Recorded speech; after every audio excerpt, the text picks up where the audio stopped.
শুভ দর্শক, আসসালামু আলাইকুম। দেশ ও দেশের বাইরে যা আজকের প্রতিবেদন দেখতেছেন তাদেরকে সবাইকে জানাই অভিনন্দন ও শুভেচ্ছা। তো এক তরুণ উদ্যোক্তা ঘাসে কাটিং বিক্রি কেন্দ্রে আমরা আসছি, যেটি হচ্ছে পীরগঞ্জ উপজেলা ৩ নং ইউনিয়ন এবং ডাঙ্গাপাড়ার এক গ্রামে।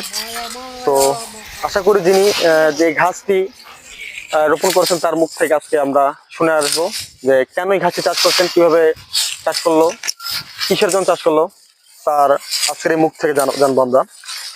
তো চলুন শুরু করা যাক। আচ্ছা, আপনার নাম বলেন। আমার নাম হচ্ছে মোহাম্মদ হাবিবুর রহমান। তো হাবিবুর রহমান অনেক হয়তো স্টুডেন্ট। তো হাবিবুর রহমান, এই ঘাসটা কিসের জন্য চাষ করা হয়েছে?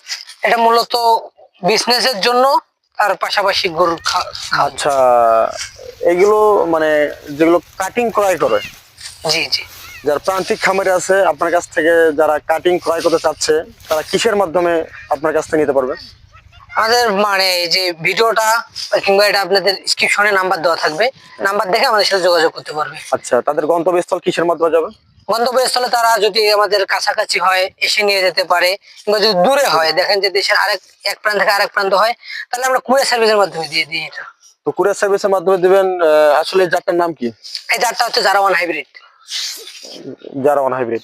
জি। তো আচ্ছা, আসলে যে আপনি শুরু করেছিলেন, প্রথম জায়গায় শুরু করেছেন, জি জি, কিভাবে আপনি শুরু করলেন? শুরু বলতে এলাকারই এক বড় ভাই এই চারটা নিয়ে আসছিল বাইরে থেকে। তো তার দেখা দেখি আর কি, এটা আমাদের উদ্যোক্তা আর কি। তা দেখা দেখে। আচ্ছা, চারাটা কি আপনি ওর কাছ থেকে ক্রয় করেছিলেন? জি জি, ওনার কাছ থেকে ক্রয় করতে। তো সুপ্রিয় দর্শক, এই মুহূর্তে আমরা শুনতে পারলাম যে তার এলাকারই একজন ব্যবসায়ী ঘাসের কাটিং বিক্রয় করে, তার কাছ থেকে তিনি কাটিং সংগ্রহ করে নিজের জমিতে রোপণ করার পর এই যে দেখতে পাচ্ছেন এই ঘাস। তো এই ঘাসটির বয়স কতদিন হচ্ছে আপনার? ঘাসটির বয়স আমার ৩ থেকে ৪ মাস হয়ে গেছে। হ্যাঁ। আচ্ছা, আসলে আপনি ঘাসে নিয়েই কাজ করতেছেন না ঘাসের পাশাপাশি আরো কিছু কাজ করেন? ঘাসে আছে আর পাশাপাশি গরু। কাছাকাছি গরু।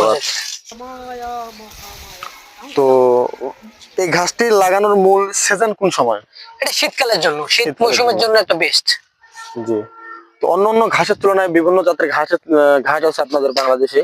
তো সব থেকে উচ্চ ফলনশীল এবং কি প্রান্তিক খামারিরা আছে বাণিজ্যিক ভাবে চাষ করতে চাচ্ছে বা বাজারে বিক্রি করবে গরুর জন্য, কোন ঘাসটা সবথেকে ভালো হবে? আপনার জারাওয়ান হাইব্রিডটা সবথেকে জারাওয়ান হাইব্রিড ভালো না? জাত আছে আপনার মনে করেন যে 8 থেকে 9 প্রকার জাত আছে। আর তার ভিতর উঁচু জমি যাদের মনে করেন যে উঁচু কিংবা শুকনা, তাদের জন্য সবথেকে ভালো হবে জারাওয়ান হাইব্রিডটা। আচ্ছা, আর যাদের হচ্ছে পানি থাকে, পানি কেন কোনো চাষবাস হচ্ছে না, এগুলো জমির জন্য কি আপনাদের কাছে আছে? আছে। আচ্ছা, ওগুলো ঘাসের দাম বলবেন? ওগুলো হচ্ছে যে আপনার পানি দেখেন যে আপনার পুকুরে চাষ করতে পারবেন, এরকম জাত হচ্ছে যে আপনার জার্মান হোয়াইট হাইব্রিড আর একটা হচ্ছে অজানা হাইব্রিড। শুভ দর্শক, এই মুহূর্তে আমরা তার মুখে শুনতে পাইলাম যে যাদের পানির কেন কোনো চাষবাস হয় না, ৩ থেকে ৪ ফিট করে পানি থাকে, এগুলোর জন্য হচ্ছে জার্মান হোয়াইট হাইব্রিড এবং অজানা হাইব্রিড ঘাসের কথা বললো। তো আপনার কাছ থেকে যেটা আমরা জানলাম, লাগানোর নিয়ম প্রকৃতি আপনি বলবেন কিভাবে লাগানোর নিয়মটা হচ্ছে সর্বপ্রথম আপনার প্রসেসিংটা বলেন। প্রথমত আপনাদের রাসায়নিক সার প্রয়োগ করবে নাকি জৈব সার, কিভাবে মানে তাদের জমিটা আলগা নিয়ে আসবে? না, জমি প্রস্তুত করার জন্য আপনাকে সর্বপ্রথম ট্রাক্টর দিয়ে চাষ দিতে হবে 2টা। তারপর যদি আপনার জৈব সার থাকে তাহলে আপনার অনেক ভালো হবে। জৈব সারটা আপনি দিয়ে পর আরেকটু 2টা চাষ দিলেন, তারপর কাটিং নেওয়ার পর আপনি লাগাবেন বলতে আমি ভিডিও একটা পাঠাই দেবো, বা মনে করেন যে আপনার নরম করতে হবে, কিন্তু মাটিটা নরম করার পর মাটি আপনার কথা অনুযায়ী বোঝা যাচ্ছে যে মাটিতে উর্বরতা থাকতে হবে। হ্যাঁ হ্যাঁ। আর লাগানোর যে প্রসেসিং আপনি কিভাবে লাগাবেন, লাইন করে লাগাবেন নাকি লাইন করে লাগাবে? লাইন করে লাগাবে। আচ্ছা, 2 ক্ষেত্রে মাটির নিচে রাখতে হবে। আপনি বলতে চাচ্ছেন দর্শক, উনি বলতে চাচ্ছে যে আপনার যেটা মাটির উর্বরতা থাকবে, মাটির 1 ইঞ্চি থেকে হাফ ইঞ্চি আপনার মাটির নিচে থাকবে এবং কি লাইন করে লাগাতে হবে। আচ্ছা, ডিসটেন্সটা কতটুকু? ডিসটেন্স কাটিং থেকে আপনার লাইনটা শুরু করবে এটা কত? লাইন থেকে এক লাইনের দূরত্ব হবে আপনার 1.5 ফিট। মানে লাইন থেকে লাইনের দূরত্ব হচ্ছে 1.5 ফিট, আর চারা থেকে চারার দূরত্ব 1 ফিট। 1 ফিট। তো সুপ্রিয় দর্শক, শুনে আসলাম যে প্রথমত আপনার জমিতে ট্রাক্টর দিয়ে চাষ করতে হবে, জৈব সার থাকে, জৈব সার আপনার 20,000 পর মাটির উর্বরতা নিয়ে আসবেন। তারপর আপনার চারা যদি নিজ থাকে সেক্ষেত্রে আপনি নিজের চারা আপনি সংগ্রহ করবেন, বা যদি আপনাদের কাছে চারা না থাকে আমাদের হাবিব আছে এবং অন্য ভাইরা আছে, যেহেতু অনেক গ্রুপে পোস্ট করে এবং কি ইউটিউবে বিজ্ঞাপন ছাড়ে, তাদের কাছে আপনার ক্রয় করতে নিতে পারেন। এবং কি হচ্ছে লাগানোর যেটা নিয়ম বললেন 1 ফিট বাই 1.5 ফিট, লাইনটা হচ্ছে 1 ফিট বাদ দিয়ে পূরণ করবে, লাইন দ্বিতীয় লাইন ধরবেন, এটা হচ্ছে 1.5 ফিট বাদ দিয়ে করতে হবে।